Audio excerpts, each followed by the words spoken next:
오늘은 종교개혁이라고 하는 제목으로 말씀을 우리가 합니다.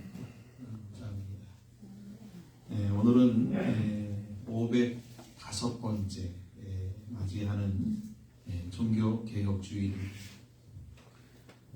종교개혁은 1517년 마틴 루터가 성경으로 돌아가자라고 하는 구호 아래 행하였던 그러한 모습이 이제 전 지구촌에 미침으로 인하여서 이 종교개혁으로 인하여서 지구촌에는 10억이 넘는 그러한 기독교인들이 생겨났습니다.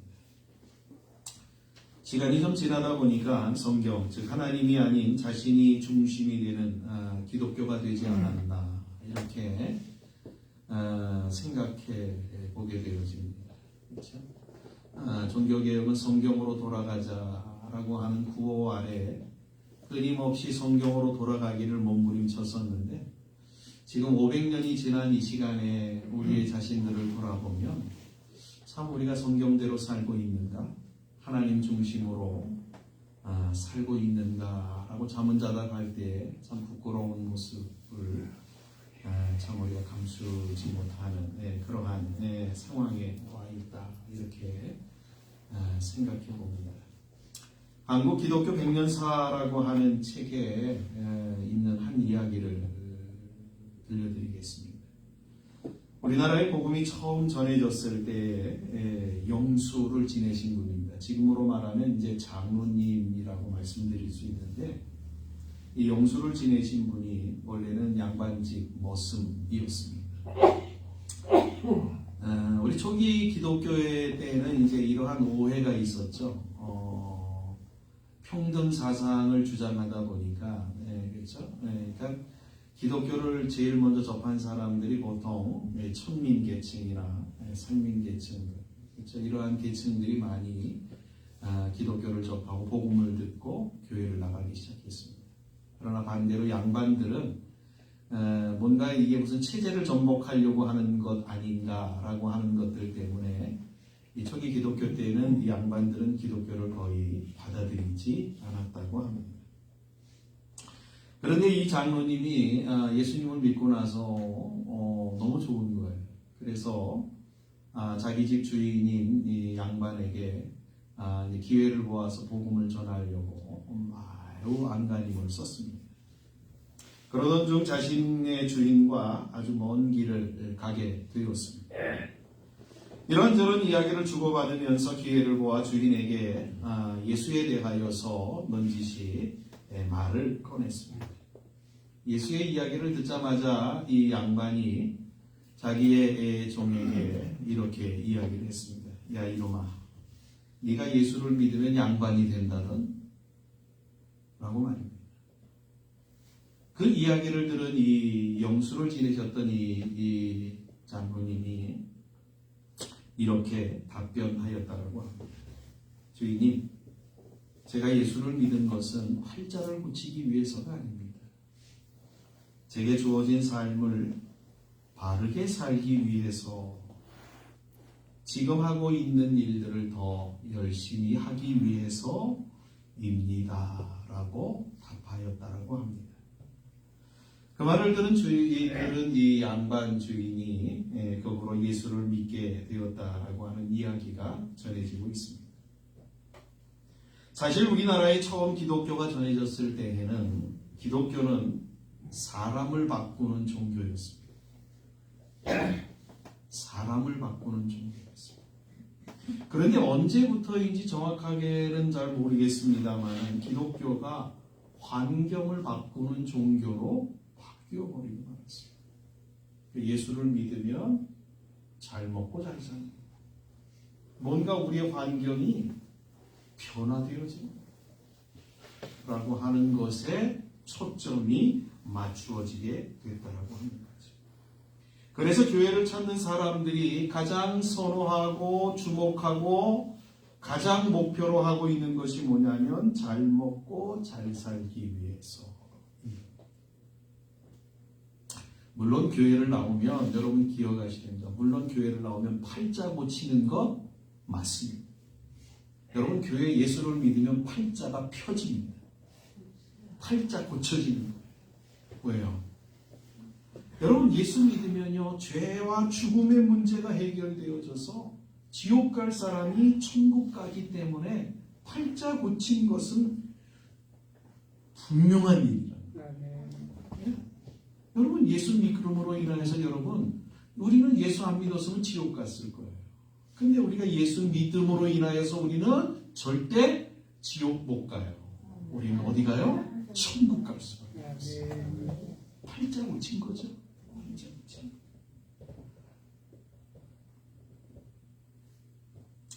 그러나 저와 여러분들이 꼭 기억하셔야 될 것은 하나님이 이 땅에서의 삶을 우리로 하여금 잘 먹고 잘 사는 목적으로 하나님이 우리를 부르시고 택하신 것은 아니다라고 합니다. 그럼 하나님이 왜 우리를 택하셨을까? 이거죠. 바르게 살기 위해서. 바르게. 여러분, 저와 여러분들이 요 차이를 좀 우리가 좀 오늘 구별하고 가셔야 돼요. 예수를 믿는 사람들이 잘 먹고 잘 사는 것이 목적이 되어서는 안 돼요. 어떤 것이 목적이 되어야 돼요? 바르게 사는 것이 목적이 돼요. 하나님이 우리를 부르신 것은 이 땅에서 바르게 살도록 하는 데에 목적이 있다는 거예요. 자, 그게 어떤 바름이냐? 어떻게 바르게 사는 거냐? 우리가 하나님의 자녀, 하나님 나라의 백성으로서의 바른 삶을 살도록 우리를 부르셨다라는 거예요. 여러분, 이런 말 들어보셨으면 좀 어려운 얘기입니다만 노블레스 오블리스라고 합니다. 혹시 들어보셨나요? 가진 자의 책임이라고 하는 이야기입니다. 그렇죠? 그러니까 많이 가진 사람은 가진 사람으로서의 책임을 해야 된다. 그렇죠? 그러니까 자기가 가진 것들을 자기만 누리는 게 아니라 이게 약한 사람들, 어려운 사람들에게로 나누어주는 어떠한 이런 도움해주는 이러한 책임을 져야 된다라고 하는 이야기입니다. 성경이 우리에게 전해주고 있는 내용이 바로 그거예요. 성경이 우리에게 전해주고 있는 내용은 우리가 구원을 받으며 우리가 예수를 믿으면 우리가 무엇을 소유하게 된다고요? 우리는 하나님을 소유하게 돼요. 하나님이 우리 아버지가 되잖아요. 그 다음에 하나님의 나라인 천국을 우리는 소유하게 돼요. 우리는 천국 백성이 돼요. 그렇죠?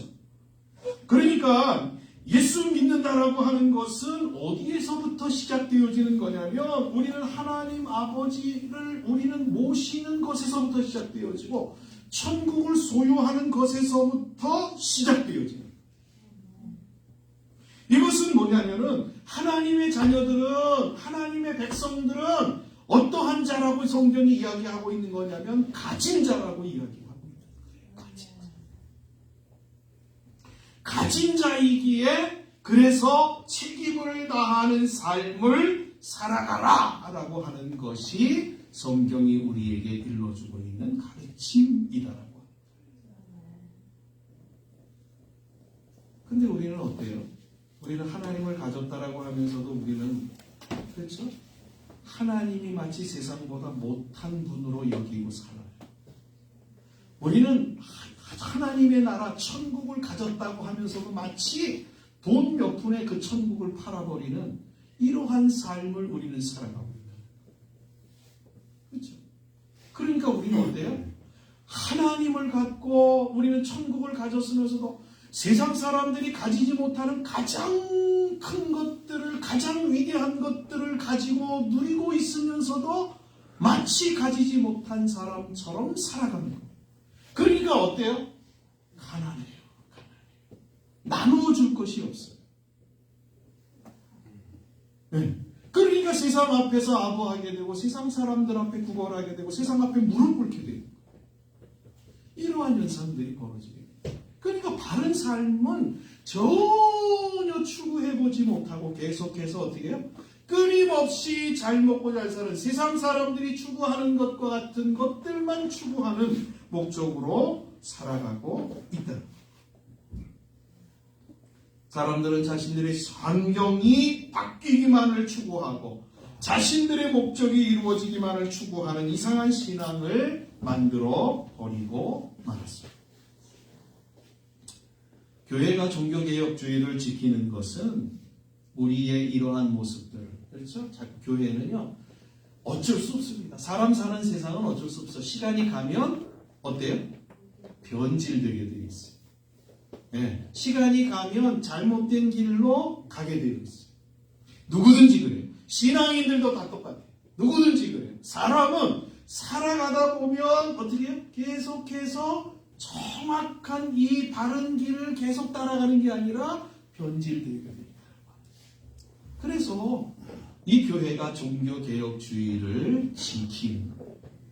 종교개혁주의를 지키는 것은 우리의 모습을 다시 돌아보고 그래서 반성하고 그래서 잘못된 것들이 있다라고 한다면 바로잡고 고침으로 인하여서 다시 바른 길에 서도록 하기 위해서 종교개혁주의가 얼마나 중요한지 몰라요.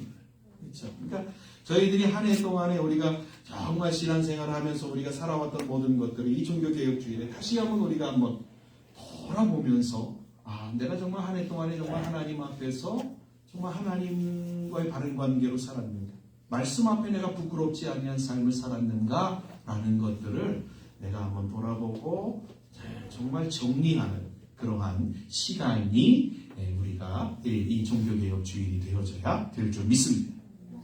자, 그러기 위해서는 가장 중요한 것이 뭐냐면 저는 이거라고 생각해요. 기초라고 생각해요. 그렇죠? 네. 기초라고 생각해요. 그러니까 다시 우리가 저와 여러분들이 지금 섬기는 교회가 우리 교회가 소속이 어디냐면 대한예수교 장로회 고신측 교회입니다. 그렇죠? 그러니까 이 장로교 교회의 교인들을 뭐라고 부르냐면 뭐 개혁교회 이렇게 얘기를 해요. 그렇죠? 그러니까 개혁교회라고 하는 것은 뭐냐면 다시 성경으로 라고 하는 거예요. 그렇죠? 그러니까 다시 기본으로 돌아가자라고 하는 것이 이 장로교가 갖고 있는 가장 큰 사상이다. 이렇게 말씀을 드릴 수 있습니다. 그러니까 신앙이 다시 바른 길을 찾아가기 위해서는 다시 어디로 가야 되냐면 기본으로 다시 돌아가는 게 가장 중요하다라고 하는 거예요. 오늘은 그래서 우리가 정말 우리의 신앙생활의 바른 신앙의 기초를 무엇을 가져야 되는가를 한번 좀 몇 가지를 생각해 보므로 우리의 신앙을 점검하고 무장하기를 원합니다. 첫째로 우리가 생각할 것은 바른 신앙의 기초는 바른 신학을 가져야 된다라고 하는 것이 아주 중요하다. 이렇게 말씀드리고 싶습니다. 그러니까 바른 신학이 있어야만이 바른 신앙이 나온다. 이렇게 말씀드릴 수 있습니다. 그래서 오늘 본문 20절에 보니까 이렇게 증거하고 있습니다. 너희는 사도들과 선지자들의 터 위에 세우심을 입은 자라. 그리스도 예수께서 친히 모퉁이 돌이 되셨느니라. 여러분, 우리가 갖고 있는 신앙은 어느 한순간에 만들어진 게 아니에요. 성경은 뭐라고 얘기를 하냐면 우리의 신앙의 기초가 누구라고 얘기를 하냐면 신앙의 기초가 예수 그리스도, 모퉁이 돌 되시는 예수 그리스도고 그 위에 터를 세운 사도와 선지자들에 의하여서 만들어진 신앙이다 라고 우리에게 이야기하고 있다라고 합니다. 무엇을 얘기하고 있는 거예요? 신앙에서 가장 중요한 것은 무엇이라고 얘기를 하냐면 뿌리라고 중요해요. 뿌리가 중요해요. 그러기에 바른 신학을 찾는다라고 하는 것은 우리의 뿌리를 찾는 것이다라고 말씀드릴 수 있습니다. 건전한 기독교라고 하면 바른 신학 위에 세워져야 합니다. 왜냐하면 지금까지 계속해서 수많은 공격을 받고 있기 때문에 그렇습니다. 여러분 텔레비 보면은요, 그 교회에 관련된, 목사에 관련된 이러한 아주 정말 큼지막한 사건들이 얼마나 많이 일어나는지 몰라요. 그렇죠? 그때마다 저는 목사이기 때문에 그런 걸 보면은 막 뜨끔하죠. 근데요, 정말 깊게 추적하고 보면은요, 이분들이 정말 교회이고 목사이지만 사실은 문제가 어디에 있냐면 바른 신학이 없는 사람들이 거의 다 대부분이다라고 하는 것을 발견할 수가 있어요. 그러니까 똑같은 우리 그냥 기존의 교회들하고는 좀 다른 거예요. 그런데 세상 사람들은 그게 모르잖아요. 그렇죠? 그러니까 그냥 다 싸잡아서 그냥 교회이고 다 싸잡아서 목사 이렇게 되어지는 거예요. 그러나 우리는 이것만은 분명하게 좀 알고 가야 되겠다라고 생각이 되어집니다. 그렇죠? 저희는 장로교회입니다. 그렇죠? 장로교회는 하나님의 말씀을 최고의 권위에 두는 것을 목적으로 세워진 교단입니다. 그렇죠? 그러니까 저희 교단은 어떤 거예요? 우리 교회는 가장 최고의 권위로 뭘 둔다? 하나님의 말씀이다.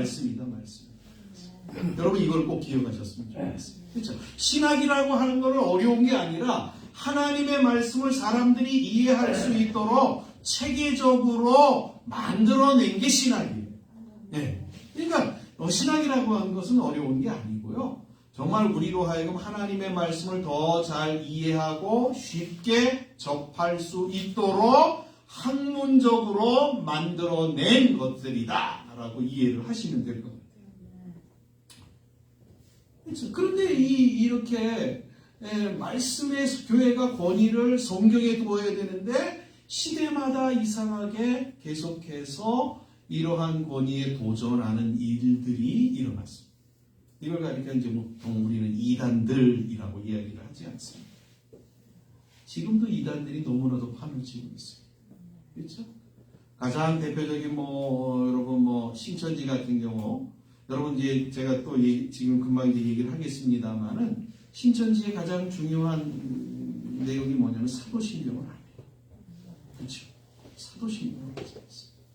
왜냐하면 그걸 믿을 수가 없기 때문에. 그러나 우리는 그렇죠? 바른 신학위에 세워진다라고 하는 것은 한마디로 말씀드리면 우리는 사도신경 위에 세워진다라고 이렇게 말씀을 드릴 수 있습니다.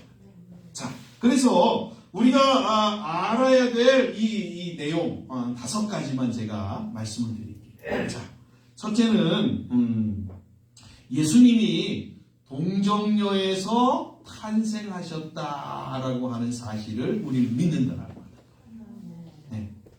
이거는 그렇죠? 그래서 제가 앞에도 읽었던 것처럼 그렇죠? 예수님이 육신으로 오신 것을 부인하는 자는 다 가짜고 적그리스도이다.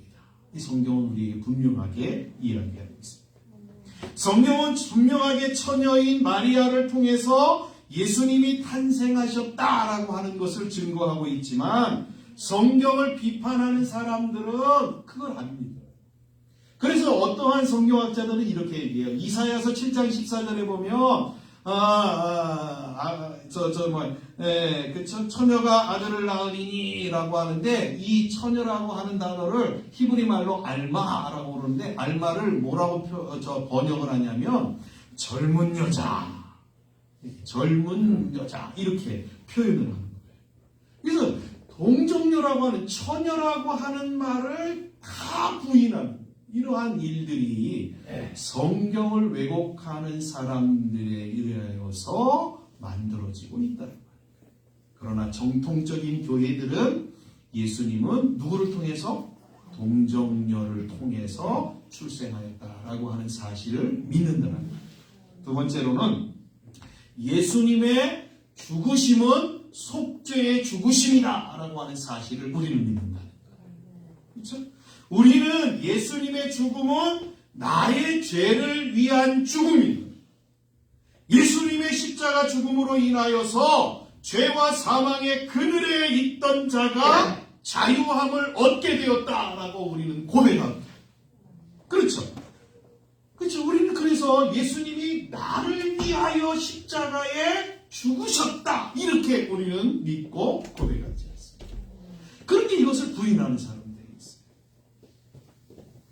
예수님의 십자가는 나하고는 아무런 상관이 없다. 속죄의 죽음이 아니다.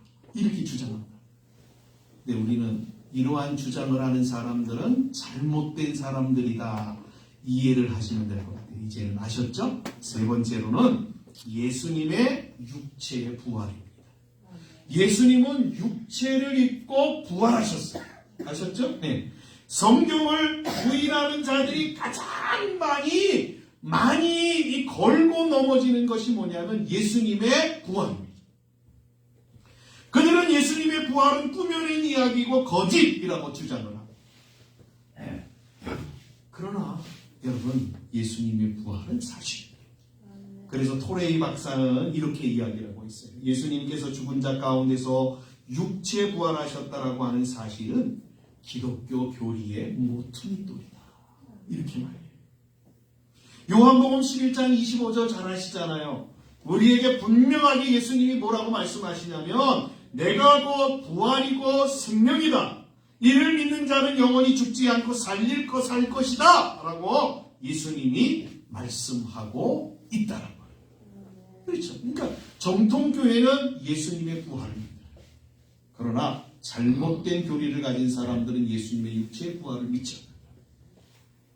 얼마 여러분 공공연한 얘기는 아닙니다만은 우리나라의 아주 큰 교회 목사님이 은퇴하신 목사님입니다만은 그분이 미국에서 공부를 할 때 신학 박사학위를 받는 논문에 그분이 예수 부활을 부인하는 논문을 썼어요. 이러한 일들이 있다는 거예요. 기가 막힌 거죠. 넷째로는 예수님의 재림입니다. 예수님의 재림은 우리 모든 믿는 사람들의 소망입니다. 그러나 성경을 부인하는 자들은 예수님의 재림이 없다고. 요새는 또 새로운 무슨 설이 또 생겨가지고요. 예수님이 부활하셔가지고 새로운 새 하늘과 새 땅을 만드는 것이 아니라 이 땅을 개조해서 다시 고쳐가지고 만들어서 사람들로 살게 한다. 이러한 신학적인 교리들도 나오고 있습니다. 이상한 일들이 막 엮어가지고 바꿔가지고 막 새로운 것들을 만들어서 사람들을 겨누게. 그러나 정통적인 교회는 예수님이 다시 오실 것이다라고 하는 사실을 우리는 확실히 믿고 고백한다라고. 마지막 다섯 번째는 이거예요. 성경을 부인하는 자들은 성경은 오류투성이다 이렇게 주장을 합니다. 그러나 우리는 성경 디모데후서 3장 16절에서 이렇게 우리는 성경을 읽지 않습니까? 모든 성경은 하나님의 감동, 성령으로 인하여서 만들어진 책이다. 이렇게 우리는 성경이 이야기하고 있음을 듣고 있습니다. 또한 성경은 우리가 구원을 받고 진리의 삶을 사는 데 필요한 모든 교훈을 제공하여 주는 책으로 하나님의 말씀입니다. 오류가 없는 책이에요. 물론 이제 이러한 내용은 있습니다. 우리가 갖고 있는 성경은 원본은 아닙니다. 이 세상에는 성경의 원본이 없습니다. 원본은 없고 사본이 있고 사본에서 역본으로 바뀌고 역본에서 역본에서 번역본으로 바뀌고 이렇게 여러 단계를 거치는 과정들로 인하여서 우리에게 성경이 주어졌습니다. 그러기에 번역하는 과정이라든지 이러한 이쭉 과정에서 표기의 오류가 생길 수는 있습니다. 그러나 성경은 하나님의 성령으로 인하여서 만들어진 책이고 하나님의 말씀입니다. 그러기에 오류가 없는 책이다. 기성교회들은, 정통교회들은 우리는 이렇게 주장하고 믿고 있습니다. 그렇죠? 그러나 잘못된 교회들은 성경은 오류투성이야. 이거는 잘못된 것이 많다. 이렇게 이야기를 주장한다고 합니다. 저와 여러분들이 이러한 주장을 하는 사람들은 잘못된 신앙의 사람들이다 라고 하는 사실들을 기억하시고 그것들을 통하여서 이러한 모습들을 통하여 거짓과 진리를 분별할 줄 아는 그러한 지혜로운 분들이 되어지시기를 주님의 이름으로 간절히 축복합니다. 둘째로 바른 신앙의 기초는 바른 교회를 세우는 것에 있다라고 말씀드릴 수 있습니다. 본문 21절과 22절이 이렇게 증거하고 있습니다. 그의 안에서 건물마다 서로 연결하여 주 안에서 성전이 되어가고 너희도 성령 안에서 하나님이 거하실 처소가 되기 위하여 그리스도 예수 안에서 함께 지어져 가느니라. 오늘 말씀을 통하여 확인하면 교회는 누구를 중심으로 이루어지는 조직이냐 하면 바로 예수 그리스도를 중심으로 한 조직, 조직이다라고 하는 사실을 알 수가 있습니다. 여러분, 그러니까 교회, 바른 교회는 어떠한 교회냐? 바른 교회는 사람이 중심이 아니라 예수 그리스도가 중심이 되는 교회다 라고 하는 거예요. 마태복음 16장 18절의 말씀 아시죠? 예수님이 베드로에게 이렇게 얘기하죠. 내가 이 반석 위에 내 교회를 세우리니 음부의 권세가 이기지 못하리라. 누구의 교회를요? 베드로의 교회가 아니라 예수님의 교회. 예수님의 교회. 예수님이 세우시는 교회.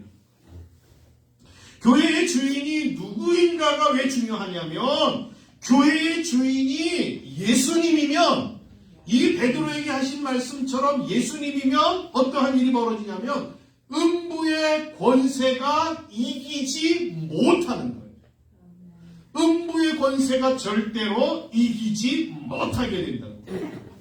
그러나 반대로 교회의 주인이 목사가 되어지고 장로가 되어지면 어떠한 일이 벌어져요?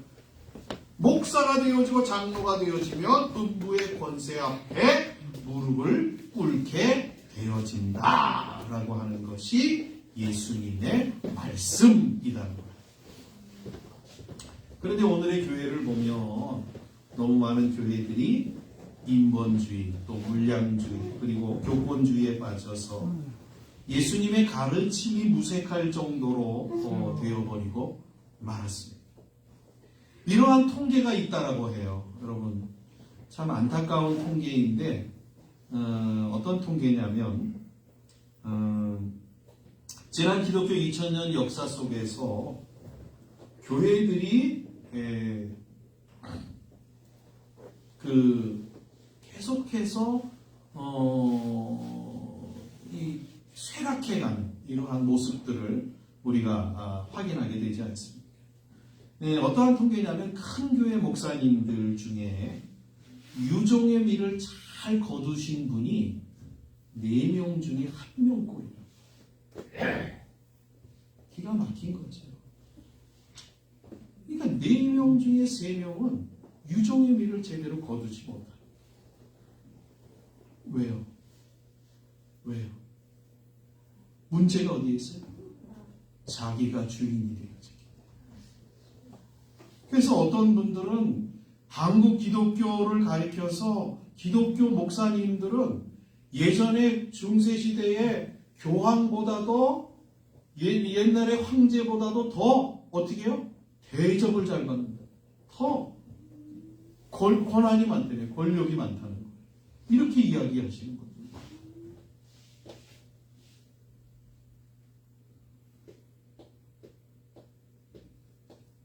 여러분, 이러한 모습들이 정말 교회를 무너뜨리는 아주 중요한 내용들이에요.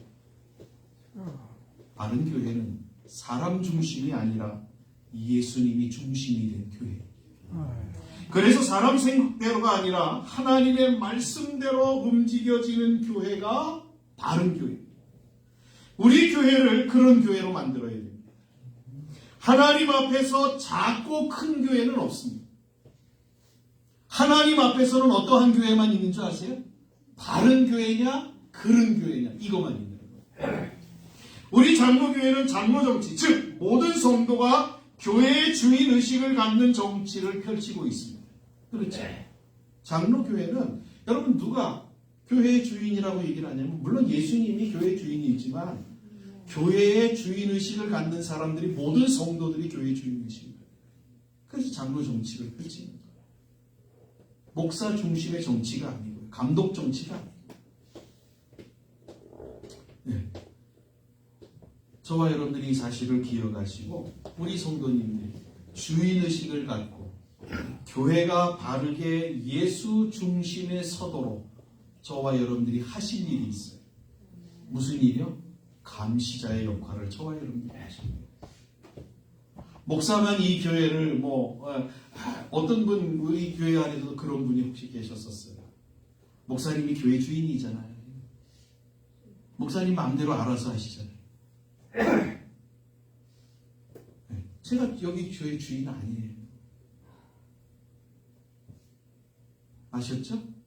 교회의 주인은 예수님이시고 또 또 저와 여러분 모두가 다 이 교회의 주인의식을 갖고 교회를 예수님이 원하시는 방향대로 예수님의 뜻대로 만들어 가야 될 책임이 있는 분들이라고 합니다. 그래서 우리가 교회를 지키는 주인의식을 갖고 지켜내는 감시자들이 되어야 돼요.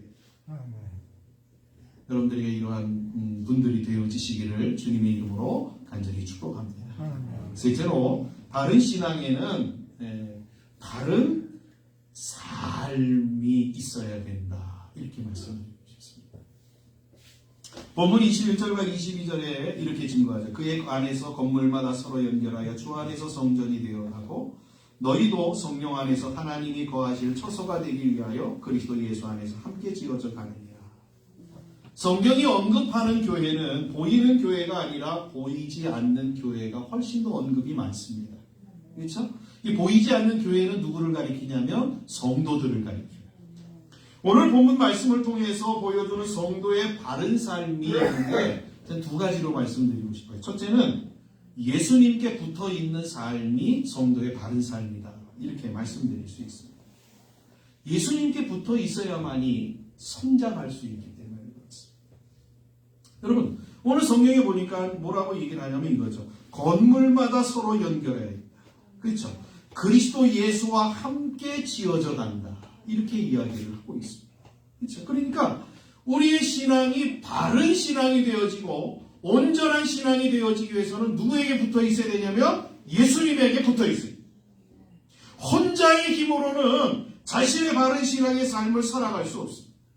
예수 안에 있을 때에만 비로소 우리는 바른 신앙의 삶을 살아가며 신앙인이 될 수 있다라고 합니다.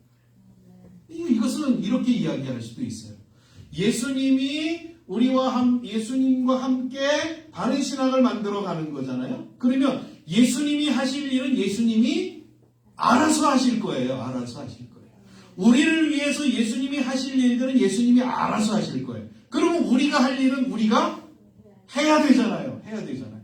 예수님 알아서 다 해주세요. 그리고 예수님 앞에 다 맡겨놓고 감나무 밑에서 감 떨어지듯 우리의 신앙생활 하는 것은 잘못된 신앙이다라고 하는 걸 우리가 확인할 수 있어요.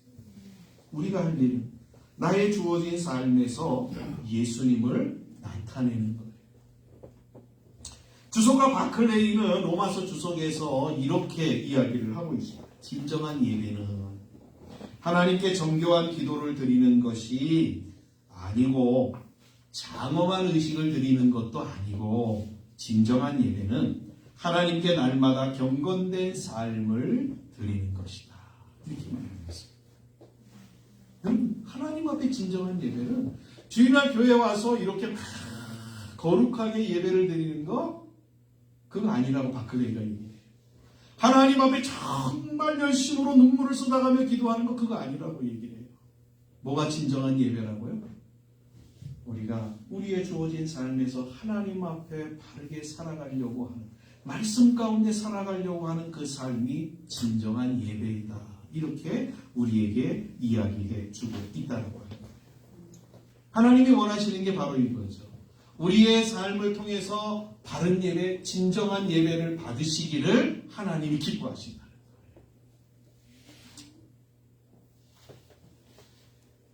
자, 그러니까 이 바른 성도에게는 예배와 삶은 뗄래야 뗄 수 없는 이 관계인 겁니다. 여러분 강대상에 붙어있는 십자가 보이시죠?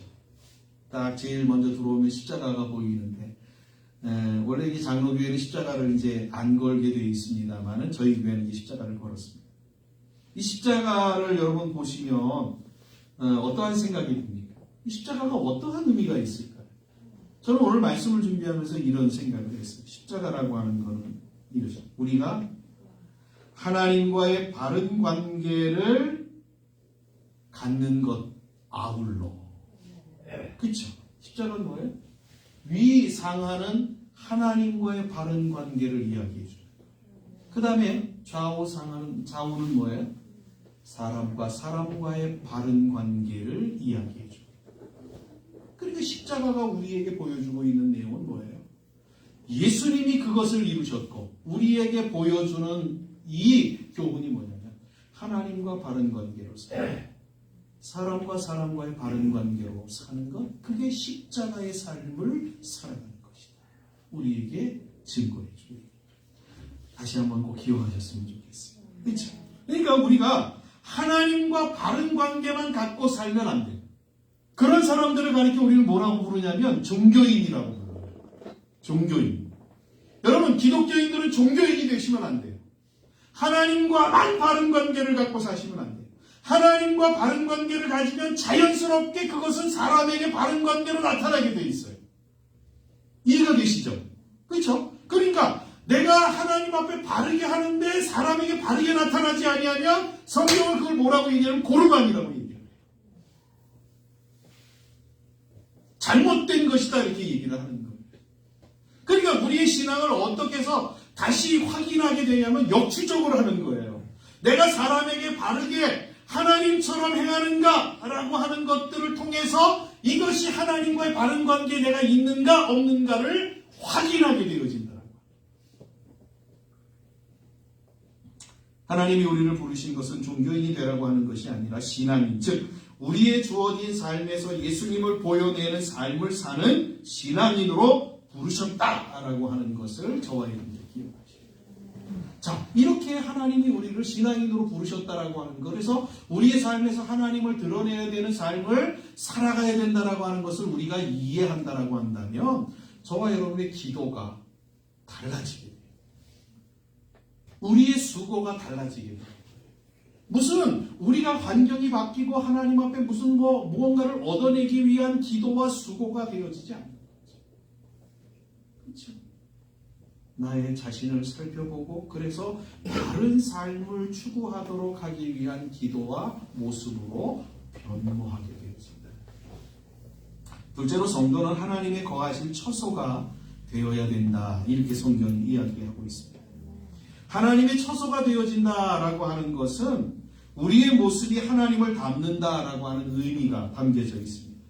성경이 우리에게 끊임없이 들려주고 있는 내용은 진정한 개혁은 제도나 환경이 아니라 부패하고 타락한 우리의 마음, 그것이 바뀌어지는 것이 진정한 개혁이다. 이렇게 이야기해요.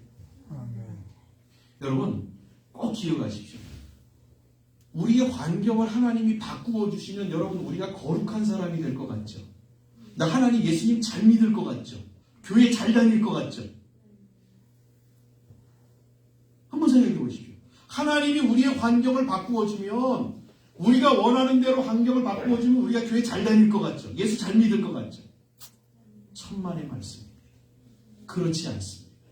우리의 환경을 하나님이 바꾸어 주면요 훨씬 더 잘 안 믿어요.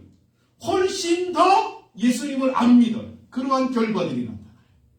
그렇기 때문에 사람은 환경이 바꿔지면 그래서 환경이 바꿔지면 예수 잘 믿, 절대 하나님이 그러한 말에 속지 않는다.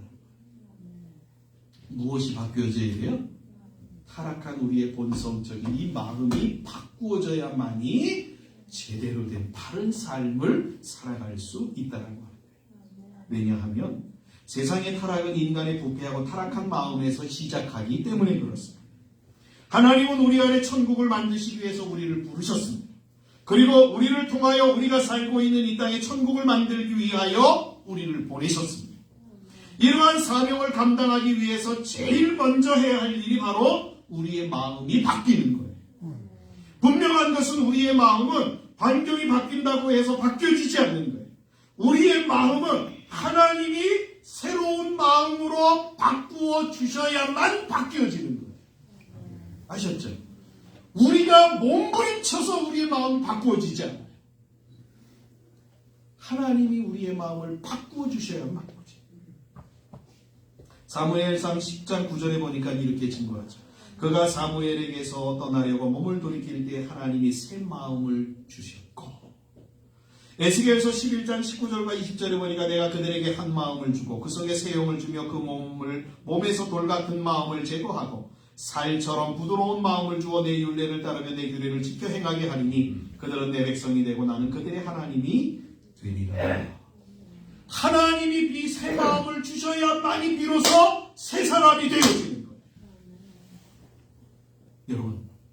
그 새 마음을 가진 자들이 누구인지 아십니까? 저와 여러분들이에요. 예수 그리스도를 믿고 구원받은 하나님의 사람들. 그들이 바로 새 마음의 소유자입니다. 그렇죠? 우리가 이 새 마음을 가졌다라고 한다면 우리는 이 새 마음을 가진 자로서의 삶을 살아가야만 합니다. 그렇죠? 오늘 다시 한번 이 말씀을 저와 여러분들이 기억하시고, 자, 우리가 이제 기억할 것은 이거예요. 첫 번째는 이거죠. 하나님이 우리를 새 마음의 소유자들로 부르셨다라고 하는 거예요. 이걸 기억하고 저와 여러분들이 살아가셔야 될 줄 믿습니다. 그렇죠? 그러니까 하나님이 내게 새 마음을 주셔서 새 사람으로 부르셨다라고 한다면 어떻게 해요? 새 사람에 걸맞는 삶을 우리는 살아가야 될 책임이 우리에게 아셨죠? 네.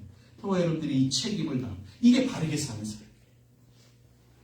1949년 노벨 문학상을 수상했던 미국의 소설가 윌리엄 포크너가 이러한 말을 했습니다. 남보다 잘하려고 하지 말고 전보다 잘하려고 해라. 무슨 얘기인지 아시죠? 저는 이 얘기를 듣고 이게 신앙인들에게 우리가 주는 말이에요. 신앙인들이요 실패하고 자꾸 바른 길에서 이탈하는 이유가 어디 있냐면 다른 사람과 비교해서 저 사람보다 잘하려고 하고 저 사람보다 높아지려고 하고 저 사람보다 잘 되려고 하고 이러한 의식 속에서 살아가다 보니까 잘못된 신앙의 길로 걸어가는 거예요. 그게 아니고요. 그게 하나님이 원하시는 모습이 아니고 우리는 뭐예요? 전보다 잘하려고 해요. 내가 지금 이 상황인데 내가 내일은 주님을 더 사랑해야지. 내가 내일은 주님께 더 충성해야지. 라고 하는 이러한 생각으로 살아요. 그럴 때 우리는 바른 신앙을 계속해서 우리는 달려갈 수 있을 줄 믿습니다. 저와 여러분들이 오늘 이 말씀들을 기억하시고 왜 그랬죠? 우리는 바른 신학의 기초를 두고 있는 성도들입니다. 우리는 바른 교회의 기초를 두고 있는 성도들입니다. 우리는 바른 삶의 기초를 두고 있는 성도들입니다. 저와 여러분들이 이 사실을 기억하시고 우리에게 주어진 그렇죠?